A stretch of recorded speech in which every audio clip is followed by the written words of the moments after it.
Hello guys, good morning for today's video. Paano mag-voice over sa video gamit ang CapCut. Marami pa rin po nagtatanong nito sa akin kung paano raw po ginagawa yung pag-voice over sa video. Halimbawa guys, yung video nyo merong music na nahagip at gusto nyo pong i-voice over na lang kasi baka makopyright kayo. Ganito lang po ang gagawin natin. Punta lang kayo sa CapCut application.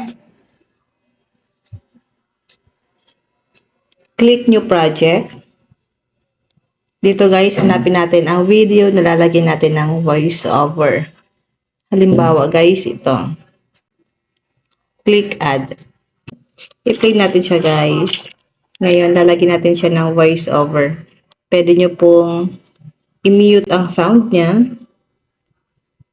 Then dito sa baba, hanapin mo lang ang audio. Click record. Mag-voice over tayo. Click nyo lang po ang mic para makapag-voice over kayo. Halimbawa ito. Mag-account siya guys ng 3, 2, 1. Hello guys, good morning for today's video. Then kapag okay na guys, click na po natin ang mic. Then click nyo po ang check. Ito na po yung binoise over natin kanina. Itong voice over 1. Ngayon play natin. Hello guys, good morning for today's. Kapag mahina po ang volume, pwede nyo po siyang palakasin. Click lang natin ang voice over. Then sa baba, hanapin nyo po ang volume. Pwede nyo po siyang gawing 1,000 yung volume ng voice over nyo. Ayan. I-swipe mo lang po siya pa left or right. Then after nyo guys, click nyo po ang check. Halimbawa naman guys, maingay po ang background natin or ang background nyo. Pwede po natin pahinaan ang background natin.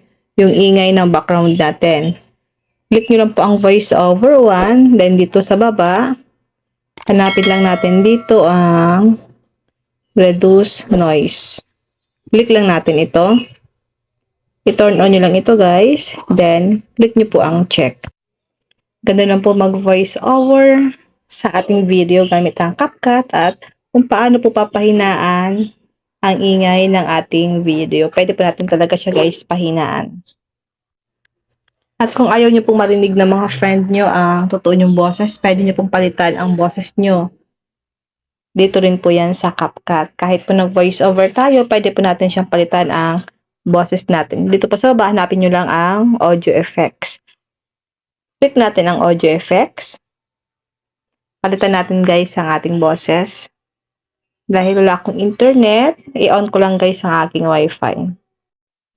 Click lang po natin ang audio effects, then click voice characters.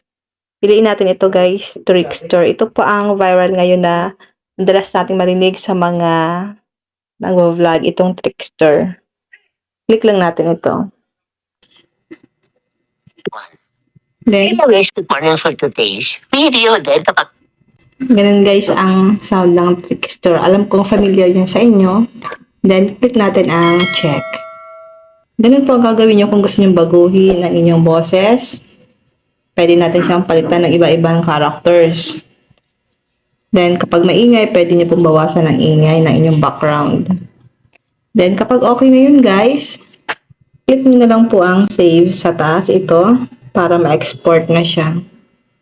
Then, click save to device. Ganun lang po kadali mag-voice over sa video gamit ang CapCut. Ito po kasi ang pinakamabilis na gamitin or pinakamadaling gamitin na application at libre pa ito guys na ginagamit ng ibang mga content creator or ng mga vlogger. Yun lang guys, kung may natutunan ka sa aking video, huwag mong kalimutan na i-follow ako sa aking Facebook page, Positive Mind at sa aking YouTube channel RK Willow para lagi kang updated sa lahat ng tips at video tutorial na ina-upload ko. Mag-comment na kayo sa comment section kung may mga katanungan kayo.